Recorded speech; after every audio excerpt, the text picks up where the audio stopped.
Semana Santa es la época perfecta para perdonar, reflexionar y vivir desde la humildad. ¿Cómo transitar estos días en familia?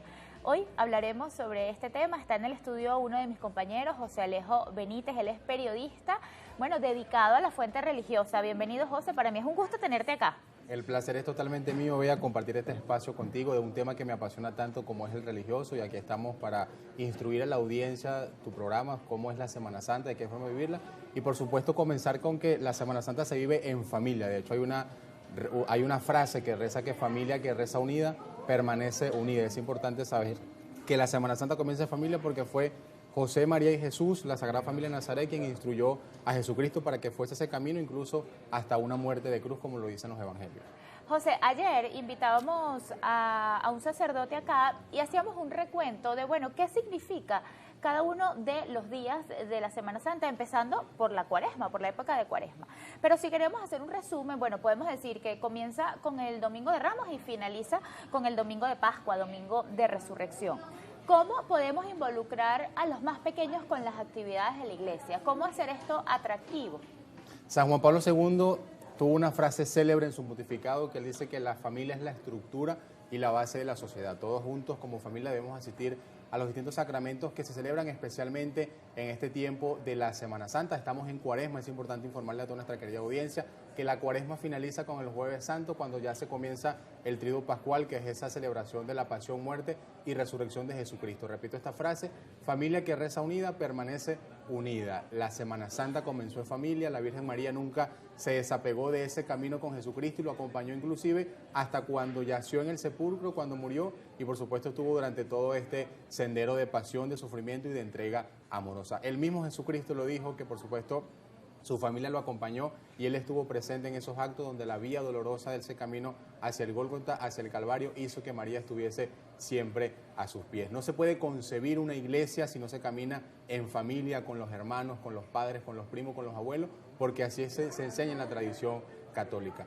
La fe tradicional, la fe de la Iglesia Católica, no se puede concebir aislado, divorciado de la familia, porque son ellos los que conducen de alguna u otra manera a la sociedad hacia estos misterios de la pasión, muerte y resurrección de Jesucristo. De hecho, los valores fundamentales de la sociedad nacen en el seno familiar. Mi mamá, mi papá me enseñaron esta tradición de la Semana Santa, de la Cuaresma, y por supuesto hay que impartirla de generación en generación para no cortar este vínculo religioso, este vínculo amoroso. Y de verdad que por experiencia propia, no solamente en la fuente religiosa, puedo decir que cuando la Semana Santa, la Cuaresma, se vive en familia, Dios bendice a cada uno por añadidura, como dice el Santo Evangelio. Es bonito contemplar esa escena cuando Jesús fue flagelado, pero también cuando estaba en oración en el huerto de Getsemaní, acompañado de tu padre, acompañado de tu mamá, y ya es ir hacia los primeros pasos de la niñez, de la adolescencia, para que él comprenda los valores cristianos que se arraigan en la sociedad. Mencionas tres momentos importantes: pasión, muerte y resurrección.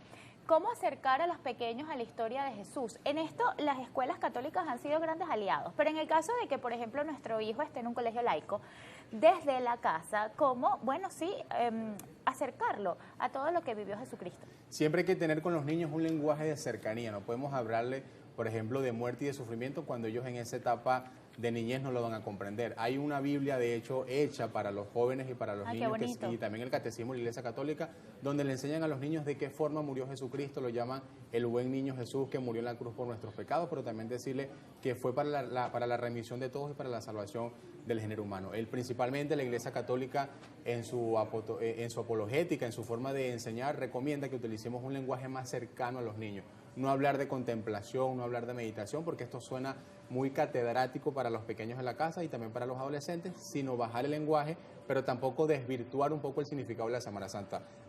Bajar el lenguaje o adecuar el lenguaje para los niños no significa desvirtuar todo lo que pasa. Entonces tenemos que usar palabras cercanas, palabras concretas que pueda ser digerida por los niños, pero que también entiendan este misterio de salvación. Por ejemplo, si vamos a hablar de que Jesucristo murió en la cruz por nuestros pecados, no utilizar el término crucifixión, sino que fue muerto en una cruz para salvarnos a nosotros, para llevarnos al cielo de la mano de la Virgen María. Son términos y condiciones que se pueden utilizar para que los niños comprendan más el lenguaje. Sabemos que la mente de un niño no está psicológicamente adecuada para entender un poco estos rasgos característicos de la pasión, muerte y resurrección de Jesucristo, que quizás uno, el adulto, lo comprende. Entonces tenemos que también buscar ayuda profesional si algún niño tiene que venir con una duda. Otra cosa muy importante en el tema de la fe: Decía San Agustín que todos somos religiosos por naturaleza. Siempre vamos a tener esa duda, esa curiosidad de saber de dónde venimos y hacia dónde vamos y qué es ese Dios.